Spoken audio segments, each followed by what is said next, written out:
Corona virus Bharat में अपने पैर पसारता ही जा रहा है।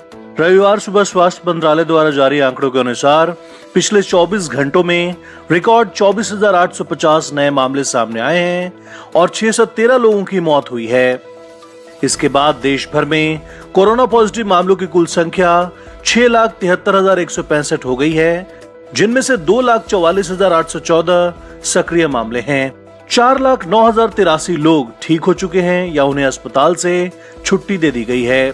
कोरोना वायरस से अब तक 19,268 लोगों की मौत हो चुकी है। वहीं बात करें रिकवरी रेट की तो ये मामूली बढ़त के साथ 60.77% पर पहुंच गया और पॉजिटिव रेट भी बढ़कर 9.98% पर पहुंच गया है। देश में महाराष्ट्र और दिल्ली की हालत ज्यादा खराब है। यहाँ कोरोना संक्रमण के केस में तेजी से इजाफा हो रहा है। महाराष्ट्र में 2 लाख के पार कोरोना संक्रमण के मामले आ चुके हैं। वहीं 8,671 लोग अपनी जान गंवा चुके हैं। वहीं दिल्ली में 97,200 लोग संक्रमित हो चुके हैं और 3,004 लोगों की जान जा चुकी है।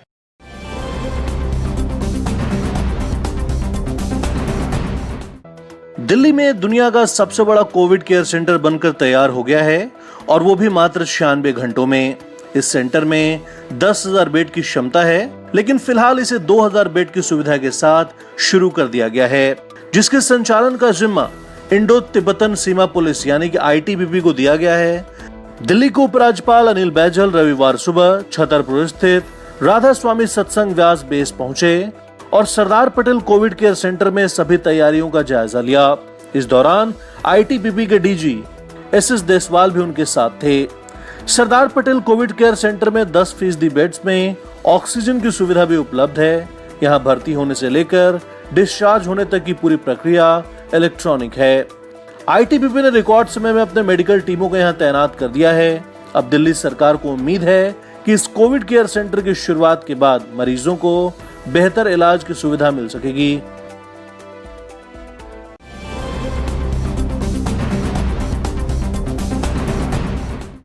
पीएम मोदी ने रविवार को राष्ट्रपति रामनाथ कोविंद से मुलाकात की। करीब आधे घंटे की इस मुलाकात में दोनों के बीच राष्ट्रीय और अंतर्राष्ट्रीय महत्व के कई मुद्दों पर चर्चा हुई। राष्ट्रपति भवन की तरफ से ट्वीट कर इस मुलाकात की जानकारी दी गई। लद्दाख से लौटने के बाद पीएम मोदी की राष्ट्रपति से हुई इस मुलाकात ने हलचल बढ़ा दी है। माना जा रहा है कि कोरोना पर चर्चा होने के साथ ही तीनों सेना के कमांडर होने के नाते राष्ट्रपति को सीमा और सेना की मौजूदा स्थिति के बारे में जानकारी दी गई। हालांकि आधिकारिक तौर पर LAC विवाद का जिक्र नहीं किया गया है। दरअसल 2 दिन पहले ही पीएम मोदी लद्दाख से लौटे हैं। अपने दौरे के दौरान उन्होंने गलवान घाटी में घायल हुए सैनिकों से मुलाकात की और जवानों को संबोधित कर उनका हौसला बढ़ाया।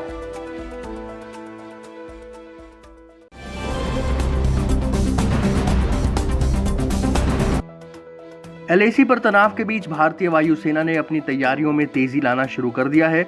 रसद से लेकर फोर्स तक सीमा पर पहुंचाने और अपने जंगी लड़ाकू जेट और हेलीकॉप्टर भी अग्रिम मोर्चे पर तैनात कर दिए हैं। इस बीच वायुसेना के एक विंग कमांडर ने कहा है कि हम किसी भी हालात से निपटने के लिए पूरी तरह से तैयार हैं।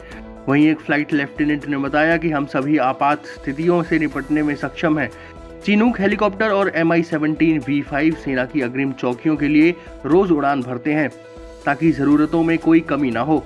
फ्लाइट लेफ्टिनेंट ने बताया कि उनका और उनके साथियों का जोश हमेशा हाई रहता है और वो किसी भी चुनौती को पूरा करने के लिए तैयार हैं।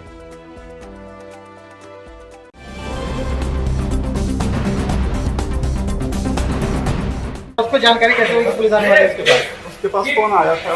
किसका? किसी का आया उठाने। यूपी पुलिस की गिरफ्त में हिस्ट्री शीटर विकास दुबे के साथी ने चौंकाने वाला खुलासा किया है। विकास के साथी दयाशंकर अग्निहोत्री ने गिरफ्तारी के बाद पुलिस की पूछताछ में बताया कि जब यूपी पुलिस उसे गिरफ्तार करने आई थी, उससे पहले ही उसके पास पुलिस स्टेशन से फोन आया था। दयाशंकर के मुताबिक उसके बाद विकास ने 25 से 30 लोगों को बुलाया और पुलिस कर्मियों पर गोलियां चलाईं। दयाशंकर अग्निहोत्री को पुलिस ने शनिवार रात को मुठभेड़ के बाद गिरफ्तार किया था। बता दें कि पुलिस रेड की खबर विकास को देने के आरोप में एक SO को सस्पेंड किया जा चुका है। वहीं पुलिस विकास की तलाश करने के साथ साथ उस पर अन्य कार्रवाई भी कर रही है, जिसमें उसके घर को गिराना और खातों को सीज करना शामिल है।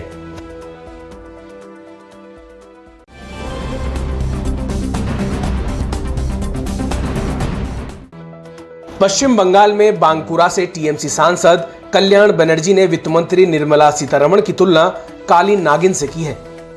एक रैली को संबोधित करते हुए बनर्जी बोले कि जिस प्रकार काली नागिन के डसने से लोगों की मौत हो जाती है, उसी तरह निर्मला सीतारमण के कारण लोग मर रहे हैं। उन्होंने अर्थव्यवस्था को नष्ट कर दिया है और इसके लिए क्या उन्हें शर्म नहीं आनी चाहिए?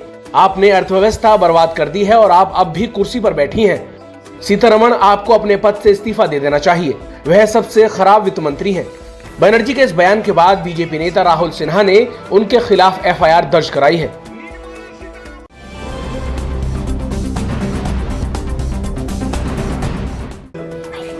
बिहार चुनाव से पहले हर दल की तरफ से राजनीतिक बिसात पर चाले चलने का काम शुरू हो गया है और इसी कड़ी में एक अप्रत्याशित पासा कांग्रेस ने फेंका है।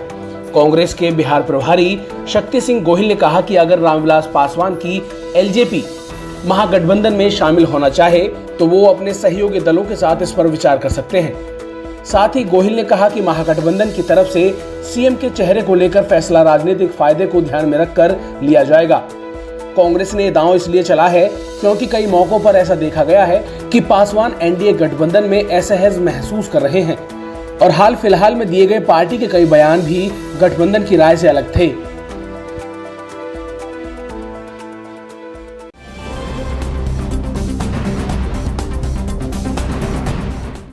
जम्मू कश्मीर में एक बार फिर से सीआरपीएफ के काफिले पर आतंकियों ने हमला किया है। पुलवामा जिले में सीआरपीएफ के काफिले पर आईईडी ब्लास्ट और फायरिंग की गई। इस हमले में एक जवान के घायल होने की खबर आ रही है। हालांकि इसमें किसी के हताहत होने की खबर नहीं है। हमले के बाद पूरे इलाके की घेराबंदी कर दी गई है और हमलावरों की तलाश की जा रही है। बताया जा रहा है कि आतंकियों ने पुलवामा में सर्कुलर रोड पर गश्ती कर रहे सुरक्षा बलों पर हमला कर दिया। दरअसल सुरक्षा बलों ने घाटी में आतंकियों के खिलाफ मोर्चा खोल रखा है। जम्मू कश्मीर में आतंकियों के सफाई के लिए लगातार सर्च ऑपरेशन चलाए जा रहे हैं। सुरक्षा बलों और आतंकियों के बीच मुठभेड़ में सिर्फ इस महीने ही 48 से अधिक आतंकी मारे जा चुके हैं। वहीं साल 2020 में अब तक सुरक्षा बलों ने 130 से अधिक आतंकियों को मार गिराया है।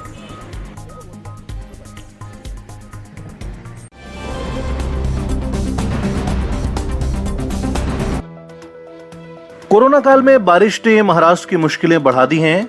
देश की आर्थिक राजधानी मुंबई में हर साल की तरह इस बार भी भारी बारिश से निचले इलाके में अभी से बाढ़ जैसे हालात बन गए हैं। मुंबई समेत पूरे महाराष्ट्र में अगले 3 दिन तक भारी बारिश हो सकती है। मौसम विभाग ने अपनी चेतावनी में मुंबई, पालघर, रायगढ़ और कोंकण इलाके में भारी बारिश की संभावना जताई है। वहीं लगातार बारिश से हाई टाइड का भी खतरा बना हुआ है। कोरोना वायरस के बीच मुंबई बारिश से भी बेहाल हो गई है। हिंदमाता, सायन, कुर्ला, दादर के तमाम लो लाइन के इलाकों में पानी भर गया है। ट्रैफिक की रफ्तार थम गई है।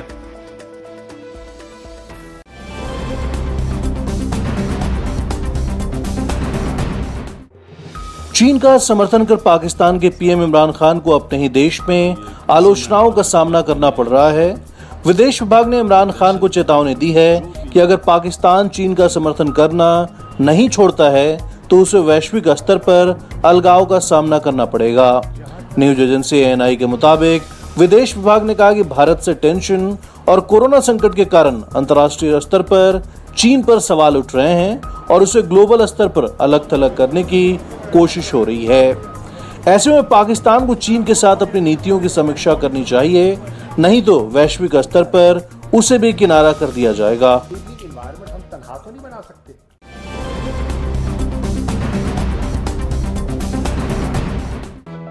अमेरिकी रैपर और एक्ट्रेस किम कार्दाशियन के पति कान्ये वेस्ट ने कहा कि वे इस साल राष्ट्रपति चुनाव लड़ेंगे।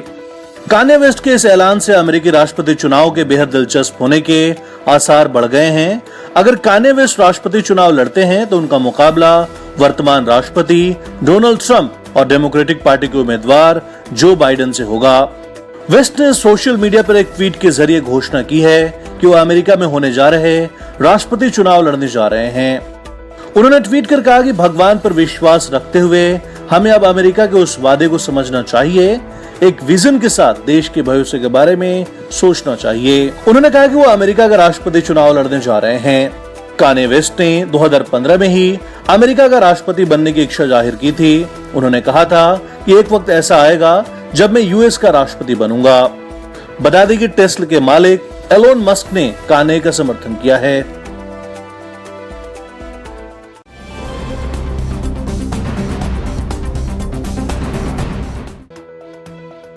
कोरोना महामारी के इस दौर में सबसे बड़ी टेंशन है कि कहीं बाहर से किसी सामान के साथ कोरोना वायरस हमारे घरों में दाखिल न हो जाए। इसी का समाधान लाया है फिलिप्स। सिग्निफाई ने Philips UVC disinfection system launch किया है, जो कि देखने में माइक्रोवेव की तरह है। यह अल्ट्रावायलेट रेडिएशन टेक्नोलॉजी का इस्तेमाल करता है और कोरोना वायरस को खत्म करने का दावा करता है। WHO ने भी इस तकनीक को प्रभावी पाया है। कंपनी का दावा है कि इसमें लगे यूवी लाइट के जरिए 2 से 8 मिनट में किसी भी चीज को डिसइंफेक्ट किया जा सकता है। इसके जरिए सब्जी, फल, पैकेज्ड फूड, चाबियां, mobile phone, stationery, laptop, baby products वगैरह डिसइंफेक्ट हो सकते हैं। मतलब ये कि इस दौर में ये बड़े काम की चीज है। अच्छा ये है कि डिसइंफेक्ट होने के बाद फल और सब्जियां जल्दी खराब नहीं होती और लंबे समय तक तरोताजा रहती हैं। ये सिस्टम 10, 15 और 30 लीटर की क्षमता में उपलब्ध है, जिनकी कीमत है 8,000 से 12,000 रुपए के बीच।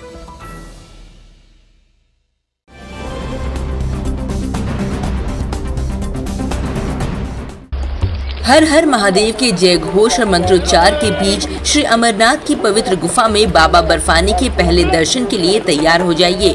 5 जुलाई यानी रविवार से बाबा बर्फानी की पवित्र गुफा में सुबह शाम दिव्य आरती शुरू हो रही है। भक्त इस बार घर बैठे हिमलिंग के दर्शन कर सकेंगे और सुबह शाम की दिव्य आरती में शामिल भी हो सकेंगे। पहली बार आरती का लाइव प्रसारण होगा, जो दूरदर्शन पर दिखेगा। श्री अमरनाथ जी श्राइन बोर्ड ने दूरदर्शन के साथ मिलकर प्रबंध कर लिए हैं। दूसरी तरफ कोरोना संकट के बीच श्री अमरनाथ श्राइन बोर्ड ने अभी यात्रा शुरू करने को लेकर तारीख की घोषणा तो नहीं की है, लेकिन प्रशासन ने तैयारियां तेज कर दी हैं।